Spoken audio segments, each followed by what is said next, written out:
Isang simpleng babae lang si Lara, palaging abala sa trabaho at sa pangarap niyang makaahon sa hirap.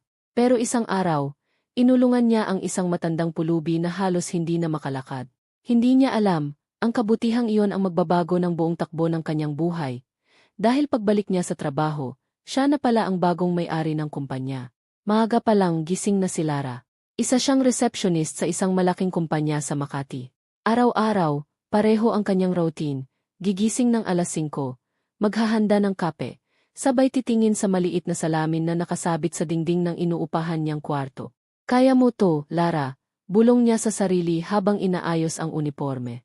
Simpleng babae si Lara, mabait, masipag, at laging nakangiti kahit pagod. Lumaki siya sa hirap, ulila na siya sa ama, at ang ina naman ay may sakit sa puso. Sa kabila ng lahat, hindi siya nawawalan ng pag-asa. Ang tanging pangarap niya ay maibigay ang maginhawang buhay sa kanyang ina at magkaroon ng sariling bahay. Habang naglalakad papunta sa sakayan, napansin niya ang isang matandang lalaki na nakaupo sa gilid ng kalsada. Marumi ito, may suot na punit-punit na damit, at tila nanginginig sa lamig. May hawak itong lata na may kaunting bariyang kumakalansing sa bawat pagdaan ng kao. Karamihan ay umiiwas, ilan ay tumatawa. Pero si Lara huminto. Lolo, kumusta po kayo? Mahinahon niyang tanong. Nagangat ng ulo ang matanda. May luha sa gilid ng kanyang mata. Iha, gutom na ako.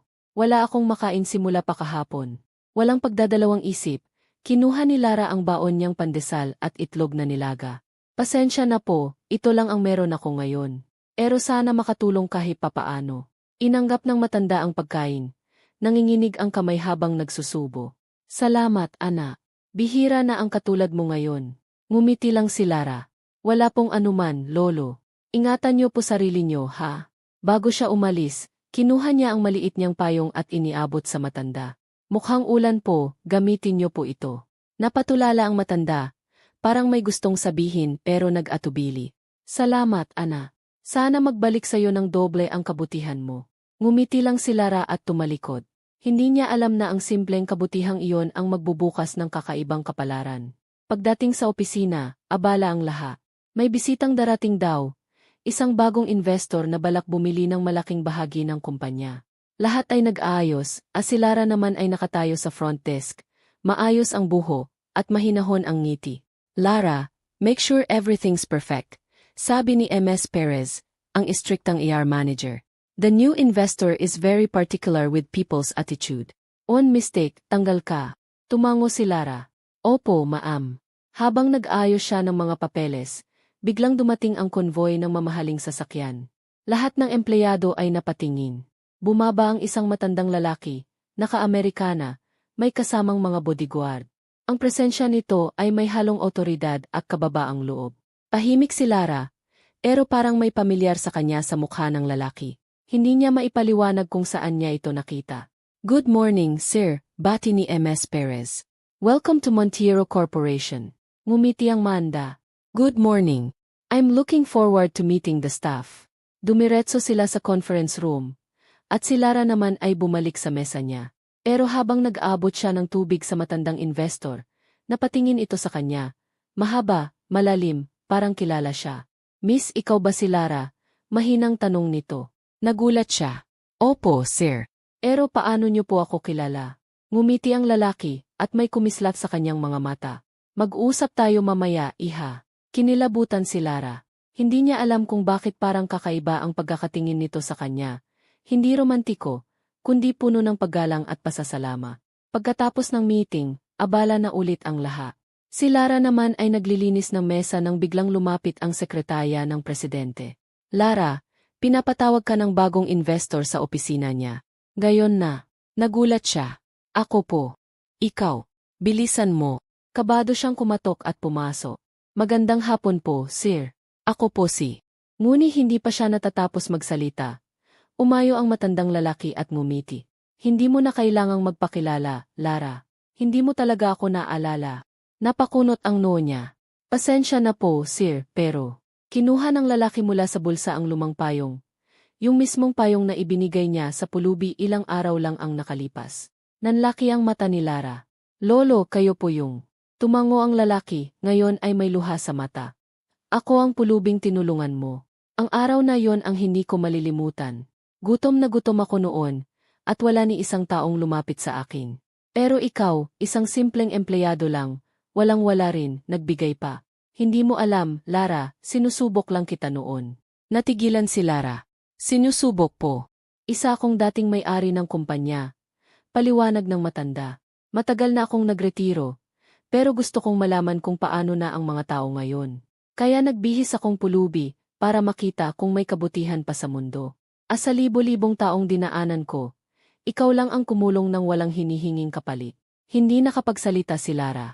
Nang hina ang kuhod niya at napaupo. Diyos ko! Ngumiti ang Manda. At dahil diyan, gusto kong ibalik sa iyo ang kabutihan mo.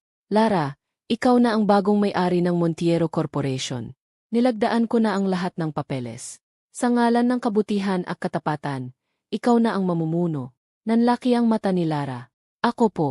Pero hindi po ako karapat-dapat. Inutol siya ng lalaki. Walang mas karapat-dapat kundi ang taong may puso. Ang kumpanya ay hindi lang dapat pinamumunuan ng matalino, kundi ng mabuti. Tumulo ang luha ni Lara.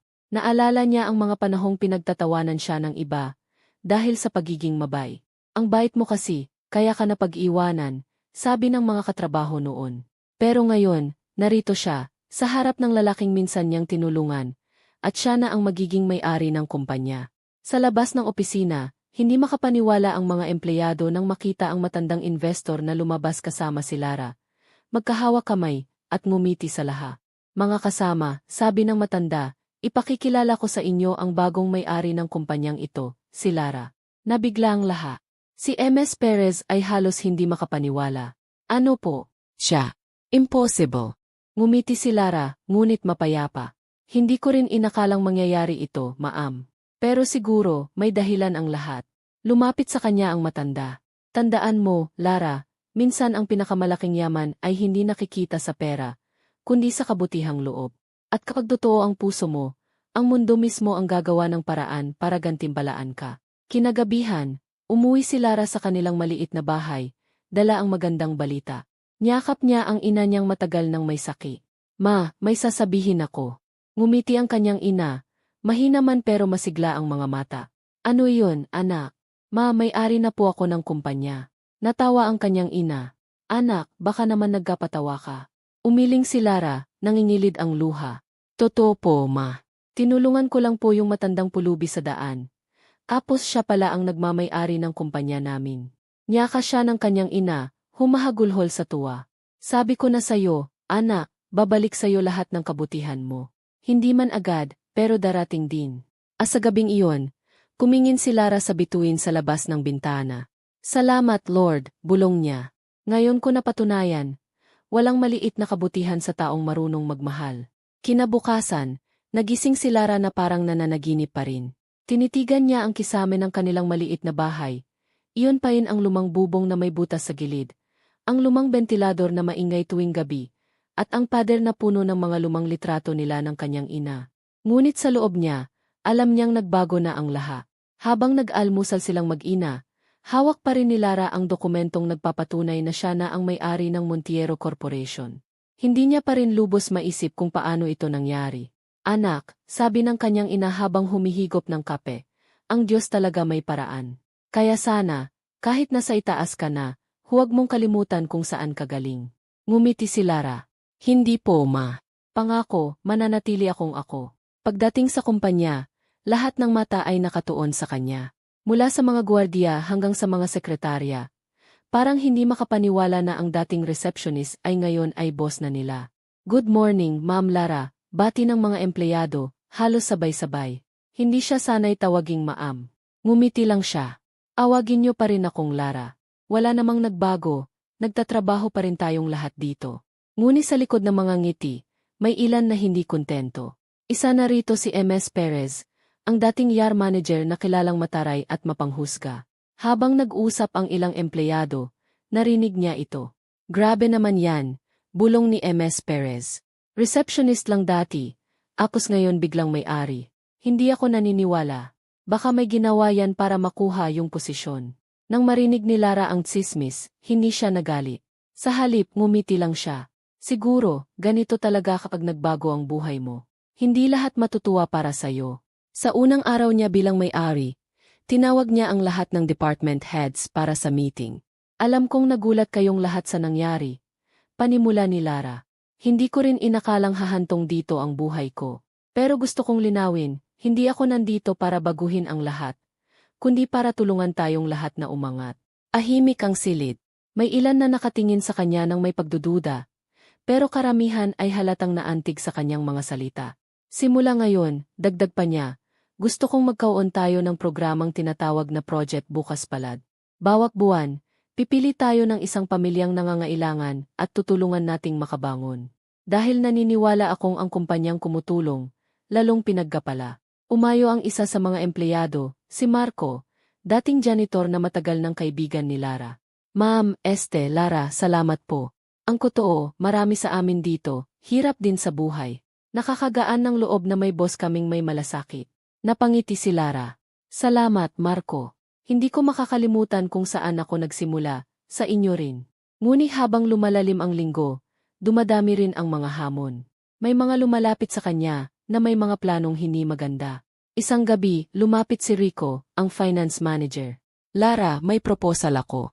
Kung gusto mong mabilis kumita ang kumpanya, pwede tayong mag-invest sa bagong proyekto sa ibang bansa. Malaki ang bali. Tiningnan ni Lara ang dokumento, pero may kakaiba sa kanya. Parang risky ito. May mga detalye kang hindi isinama. Ngumiti si Rico, pilit na maamo. Konting tiwala lang, Lara. Alam kong bago ka lang sa business world, pero ako, matagal na. Alam ko ang laro. Tumango lang siya ngunit hindi pumirma. Nang umalis si Rico, agad niyang tinawagan ang dating CEO, ang matandang tinulungan niya noon. Sir, sabi niya sa telepono, may ipinapagawa sa aking investment proposal, pero may kutob akong may mali. Sa kabilang linya, mahinahon ang boses ng matanda. Mabuti at nagtanong ka. Lara, huwag mong kalimutan, hindi lahat ng ngiti ay totoo. Kung duda ka, makinig sa kutob mo. Iyan ang magliligtas sa'yo. Kinabukasan, napatunayan niya ang hinala. Lumabas sa investigasyon na si Rico, pala ay sangkot sa anomalya. Gagamitin niya ang pera ng kumpanya sa personal niyang negosyo. Tinawag ni Lara ang security at tahimik na pinatanggal si Rico. Hindi niya ito pinahiya sa harap ng iba, bagkus ay kinausap ng pribado. Rico, hindi ko gustong makita kang masira, pero kailangan kong paninigan ang tama. Ahimik lang si Rico, tila napahiya. Hindi mo ako maintindihan. Bago ka lang sa mundo na to. Dito, walang lugar ang kabaitan. Ngumiti si Lara. Kung ganun, siguro panahon ng baguhin ang mundong yan. Lumipas ang mga buwan, at sa ilalim ng pamumuno ni Lara, unti-unting umangat ang kumpanya. Hindi dahil sa mga bagong produkto o marketing, kundi dahil nagbago ang kultura. Naging mas mabuti, mas pantay, at mas makatao. Tuwing Biyernes, ipinagpapatuloy nila ang Project Bukas Palad. Minsan, tumutulong sila sa mga batang lansangan. Minsan naman sa mga matatandang walang pamilya. Lahat ng empleyado ay nakikilaho. Kahit ang mga dati walang pakialam. Isang araw, habang nagbabalot sila ng relief goods, lumapit si Marco. Lara, alam mo bang dati, galit ako sa mga mayayaman. Akala ko, puro sila pansarili. Pero dahil sa'yo, nagbago tingin ko. Napangiti siya. Hindi lahat ng may pera masama, Marco. Pero mas lalong hindi lahat ng mahirap mababa. Lahat tayo pantay kung marunong tayong magmahal. Ngunit hindi lahat ay nananahimik. Si MS Perez ay lalong nagingit-ngit sa inggit. Isang gabi, kinausap niya ang ilang empleyado at pinilit silang pirmahan ang reklamo laban kay Lara, na di umano'y ginagamit daw ang pondo ng kumpanya sa personal na proyekto. Kung kakampi kayo sa akin, sabi ni MS Perez, tayo ang magbabalik ng dating sistema. Ayokong pinamumunuan tayo ng taong walang karanasan. Ngunit may isang nakarinig, si Marco. Agad niyang ipinaalam kay Lara ang nangyayari. Kinabukasan, tinawag ni Lara si MS Perez sa opisina. Ahimik ang paligid. Alam kong may mga reklamo laban sa akin, sabi ni Lara, kalmado ang tono. Pero gusto kong marinig mula sa iyo mismo. Hindi umimik si MS Perez sa una, ngunit maya-maya, sumiklab ang gali. Hindi ako naniniwalang karapat-dapat ka. Dati kang receptionist lang. Bakit ikaw? Bakit hindi ako, na ilang taon nang nagsisilbi dito? Huminga ng malalim si Lara. Dahil siguro, MS Perez, hindi nasusukat sa tagal o posisyon ang halaga ng isang tao. Ang tunay na pamumuno, hindi sa taas ng upuan, kundi sa lalim ng puso. Natahimik ang buong opisina. Lumabas si MS Perez na nakayuko. Hindi niya alam kung iya o magagali. Kinagabihan, habang nag-isa si Lara sa opisina, tumunog ang cellphone niya. Umawag ang matandang lalaki, ang dating pulubi. "Kamusta ka, Lara?" tanong nito. Ngumiti siya, kahit pagod. "Marami pa ring pagsubok, sir.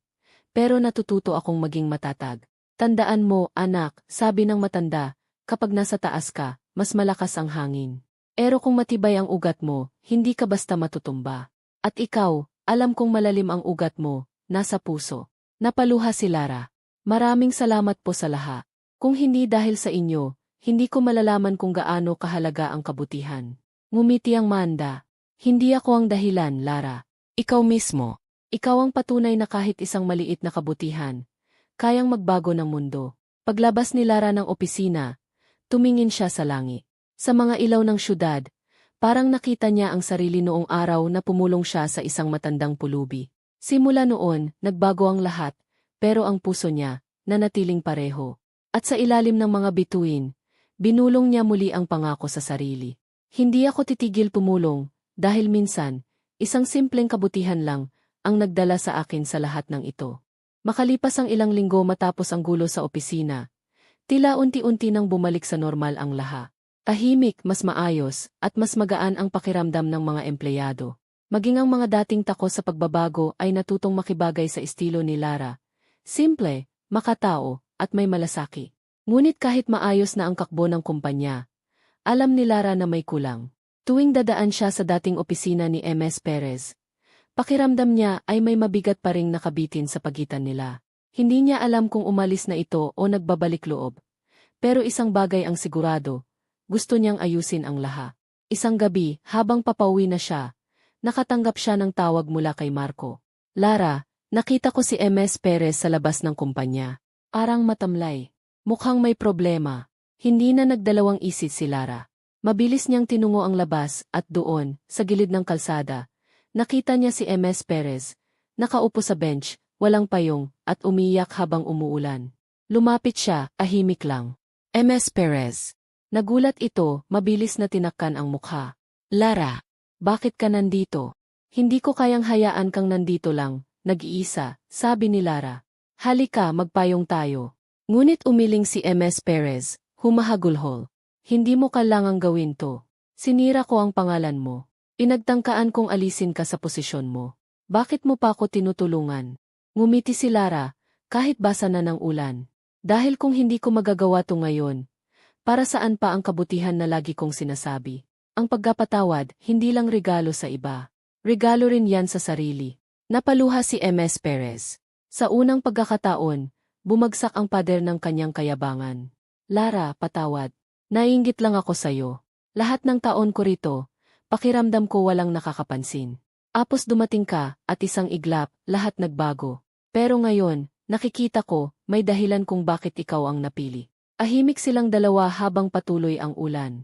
Sa likod ng dilim, naroroon ang liwanag ng pagbabago. Kinabukasan, bumalik si MS Perez sa kumpanya, hindi bilang ER manager, kundi bilang ordinaryong empleyado. Hindi niya tinanggihan ang alok ni Lara na bumalik. Ngunit gusto niyang magsimula ulit sa pinakailalim. "Gusto kong patunayan na kaya kong magbago," sabi ni MS Perez habang kausap si Lara. "Hindi bilang boss, kundi bilang tao." Ngumiti si Lara. "Kung ganun, simulan natin sa tama." Welcome back, MS Perez. At mula noon, nagbago ang lahat. Hindi na siya ang istriktang manager na kinatatakutan. Sa halip, naging gabay siya ng mga bagong empleyado. Maraming beses siyang nakikitang tinutulungan si Marco, at ang iba pang run and file staff. Lumipas ang mga buwan, at lalong umangat ang Montiero Corporation. Maging sa social media, kilala na si Lara bilang ang CEO na may puso. Maraming estudyante at kabataan ang na-inspire sa kanyang kwento. Maraming business leader din ang lumapit sa kanya. Gustong malaman kung ano ang sikreto niya. Ngumiti lang siya sa isang panayam sa telebisyon. "Walang sikreto," sabi niya. "Kabutihan lang. Kasi minsan, hindi mo kailangan ng malaking puhunan para magtagumpay. Kailangan mo lang ng puso." Ngunit sa kabila ng mga papuri, hindi pa rin nakakalimutan ni Lara kung saan siya nagsimula. Tuwing Sabado, pumupunta pa rin siya sa lugar kung saan niya unang nakilala ang matandang pulubi. Minsan ay dala niya ang pagkain, minsan ay simpleng bulaklak lang. Isang araw, habang naroon siya, may lumapit na batang lalaki. Ete, hinahanap ka po ni Lolo sa ospital. Siya po yung matandang lagi mong dinadalhan dito. Agad siyang nagtungo sa ospital. Doon, nakita niyang mahina na ang matanda, nakahiga, ngunit nakangiti pa rin. Lara, mahinang sabi nito. Nandito po ako, sir. Kumusta po kayo? Matanda na ako, Ana. Marami na akong napagdaanan. Pero alam mo, sa lahat ng nakilala ko, ikaw lang ang tunay kong kayamanan. Napaluha si Lara. Sir, huwag kayong magsalita ng ganyan. Kailangan pa namin kayo sa kumpanya. Ngumiti ang matanda, humawak sa kamay niya. Hindi mo na ako kailangan, Ana. Kayang-kaya mo na. Pero bago ako mawala, may isa pa akong ipapamana. Mula sa ilalim ng unan, inilabas nito ang isang sobre. Ito ang listahan ng mga scholarship na gusto kong ipagpatuloy mo. Gusto kong itayo mo ang Montiero Foundation, isang samahang tutulong sa mga kabataang walang kakayahang mag-aral. Umango si Lara, habang patuloy ang pag-agos ng luha. Pangako po, sir. Itutuloy ko. Ngumiti ang matanda, marahang pumiki. Salamat, anak, at tandaan mo, ang tunay na yaman, nasa kabutihan, hindi sa bulsa. Iyon na ang huling mga salitang narinig ni Lara mula sa taong nagbago ng kanyang buhay. Lumipas ang ilang buwan, itinayo ni Lara ang Montiero Foundation, katuwang ang buong kumpanya. Dito, tinutulungan nilang makapag-aral ang mga kabataang mahihirap, inuturuan silang magnegosyo, at pinapaalala sa kanila ang kahalagahan ng kabaitan at katapatan. Sa unang araw ng pagbubukas, nakatayo si Lara sa harap ng entablado. Nasa tabi niya si MS Perez at si Marco. Pati ang ina niya ngayon ay gumaling na. Marami sa atin ang nangarap ng magandang buhay, panimula ni Lara. Pero minsan, ang daan papunta roon ay hindi tungkol sa kung gaano tayo katalino o kayaman, kundi kung gaano tayo kabuti. Ang kwento kong ito, patuloy niya, ay hindi lang tungkol sa akin. Ito ay kwento ng lahat ng taong naniniwalang babalik ang kabutihan, gaano man kaliit. Naggalakpakan ang lahat. May mga umiiyak, may mga nakangiti. Sa likod ng entablado, parang naroroon ang presensya ng matandang pulubi, nakangiti, nakatingin sa kanya, proud. Pagkatapos ng programa, habang nag-isa si Lara sa hardin ng foundation, napatingin siya sa langit. Ang mga bituin ay kumikislap na parang mga mata ng mga taong minahal at tumulong sa kanya. Salamat sa lahat, sir, bulong niya. Dahil sa inyo, natutunan kong kahit isang simpleng kabutihan, kayang baguhin ang buong mundo. Habang humihip ang malamig na hangin, parang narinig niya ang tinig ng matanda. Lara, ang mga taong mabubuti ang puso, sila ang kunay na may-ari ng mundo. At doon, napangiti siya. Hindi dahil sa tagumpay, hindi dahil sa kayamanan, kundi dahil sa katotohanang natupad na niya ang pinakamahalagang misyon sa buhay, ang maging mabuting tao, sa lahat ng pagkakataon. Lumipas ang 2 taon mula nang itatag ni Lara ang Montiero Foundation. Sa panahong iyon, daan-daang kabataan na ang nakapag-aral, nakapagtapos, at nakahanap ng trabaho dahil sa kanya. Ang kumpanya naman ay naging isa sa mga pinakarespeto at pinakatapat sa buong bansa. Sa bawat event ng foundation, makikita si Lara, hindi sa entablado, kundi sa mismong pila ng mga voluntaryo, nag-aabot ng pagkain, nakikipag-usas sa mga bata, at nag-alaga sa matatanda. Para sa kanya, hindi kailanman magiging trabaho ang pagtulong. Isa itong panata. Ma'am Lara, sabi ni Marco isang araw, habang tinitingnan ang bagong gusali ng foundation, alam nyo, parang kahapon lang, janitor lang ako sa opisina. Ngayon, parte na ako ng proyekto nyo. Hindi ko inakalang makakaranas ako ng ganitong klaseng buhay. Ngumiti si Lara. Marco, lahat tayo may kakayahang tumulong. Hindi kailangan ng malaking pera. Minsan, isang mabuting gawa lang, sapat na para magbago ang mundo ng isang tao. Ngunit sa likod ng mga ngiti at tagumpay, may mga taong hindi natutuwa. Isang kilalang negosyanteng si Emar Vargas, ang may-ari ng kalabang kumpanya, ay nagsimulang magpakalat ng maling impormasyon tungkol kay Lara. Yung foundation daw, ginagamit lang niya para hugasan ang pera ng kumpanya, sabi ng mga pahayagan. Hindi raw totoo ang mga kwento ng kabutihan niya. Nabalita ito sa telebisyon, at kahit malinaw na walang katotohanan, ramdam ni Lara ang bigat ng epekto. Bumaba ang morale ng mga empleyado, at may ilan pang nagbitiw sa takot na madamay. Isang gabi, nagtagpo sila ni MS Perez sa opisina. Lara, sabi ni MS Perez, kaya mo pa ba? Ang dami nang lumalaban sa'yo. Minsan, naiisip ko, baka mas mabuting umiwas na lang tayo. Ngumiti si Lara, kahit pagod. Alam mo, Ms. Perez, noong receptionist pa lang ako, natutunan kong hindi lahat ng bagyo kailangan mong kakbuhan. Minsan, kailangan mo lang kumayo at hayaang dumaan. Umingin siya sa labas ng bintana, sa syudad na minsang pinangarap niya. Kung susuko ako ngayon, paano na yung mga naniniwala sa akin? Paano na yung mga batang umasa dahil sa foundation natin? Tahimik si Ms. Perez. Sa loob-loob niya, humanga siya kay Lara, isang babaeng dati tinitingnan lang bilang empleyado. Ngayon ay simbolo ng lakas at kabutihan. Kinabukasan, kumawag si Lara ng press conference. Dumating ang mga mamamahayag, kamera, at mga taong nag-abang ng sago. Tahimik siya sa unang minuto. Tinitingnan ang mga mata ng mga taong humuhusga sa kanya. Hindi ko kailangang patunayan ang kabutihan ko. Panimula niya. Pero gusto kong ipakita kung ano ang katotohanan. Ipinakita niya sa screen ang mga dokumento ng foundation. Lahat ng pondo, lahat ng proyekto, lahat ng benepisyayo.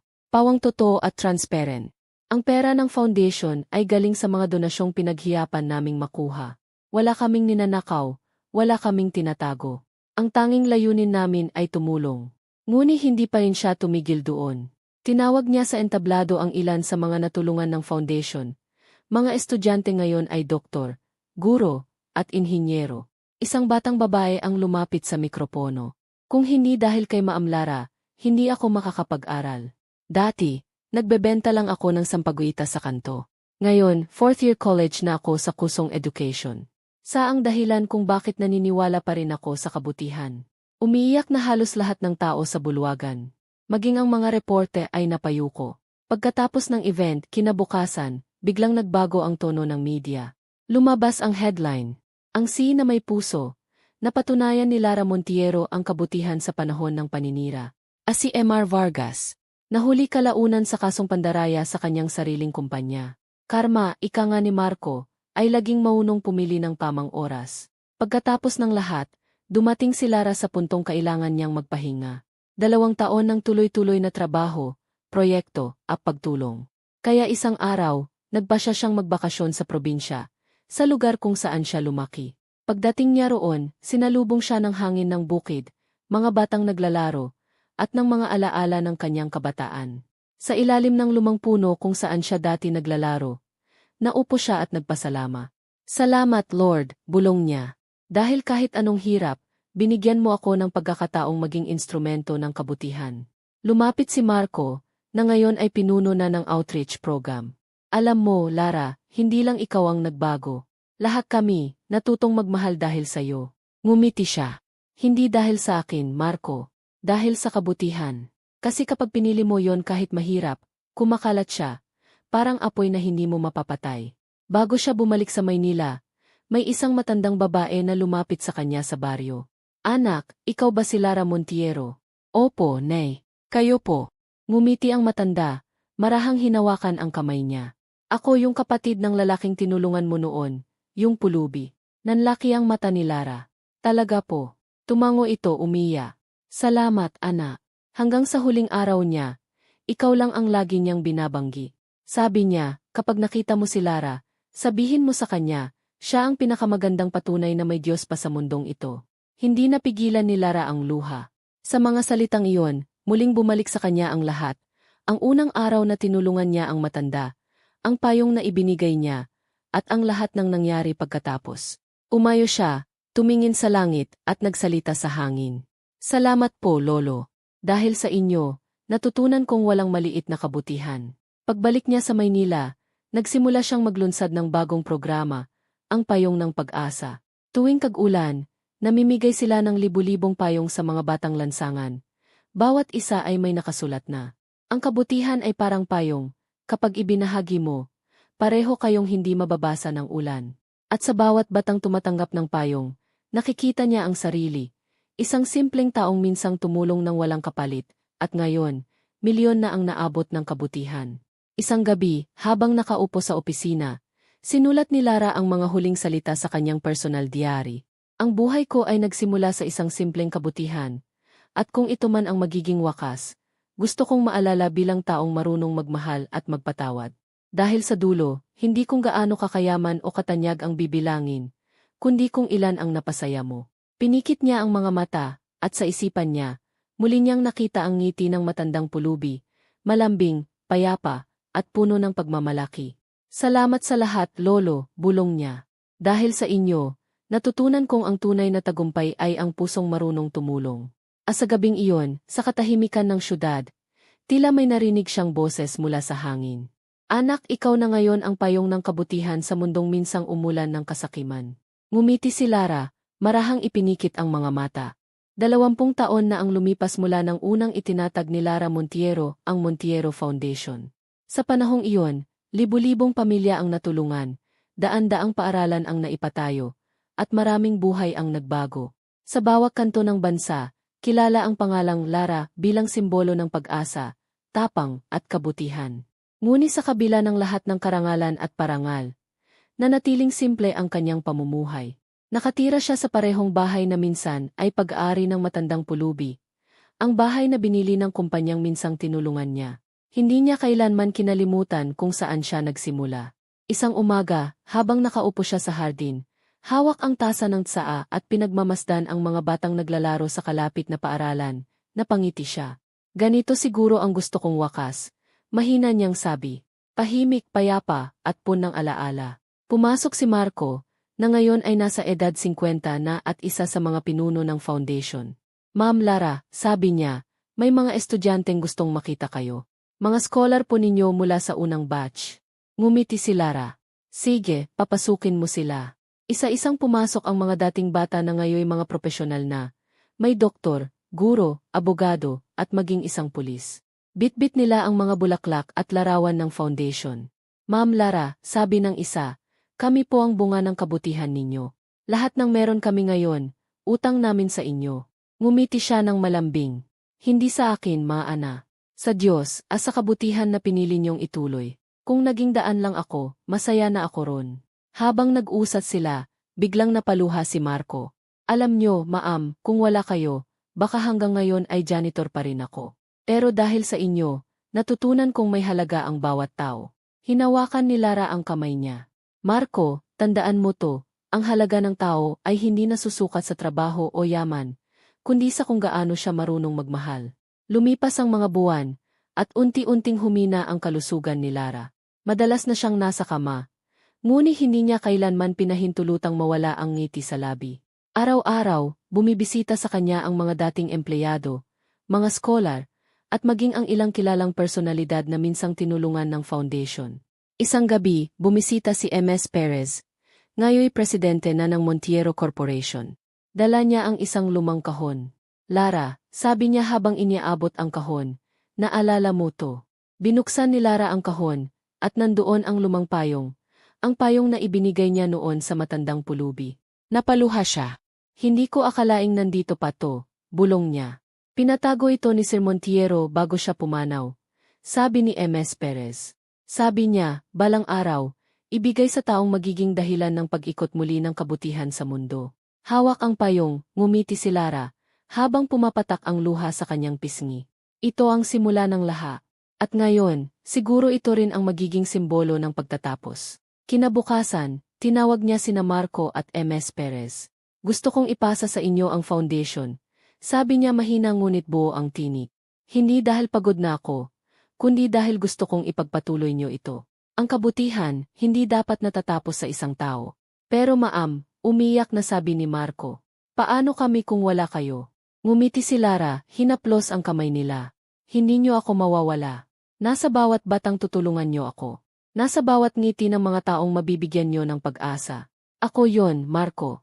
Ako yon, MS Perez. Pagdating ng gabi, habang tahimik sa labas at marinig lang ang mahihinang hampas ng ulan, nakatulog si Lara sa kama. Sa tabi niya, nakasabit ang payong. Sa huling sandali ng kanyang paghinga, may narinig siyang tinig, malambing at pamilyar. Anak! Binuksan niya ang mga mata at nakita ang isang matandang lalaking nakangiti. Si Lolo, ang pulubi. Maraming salamat, sabi ng lalaki.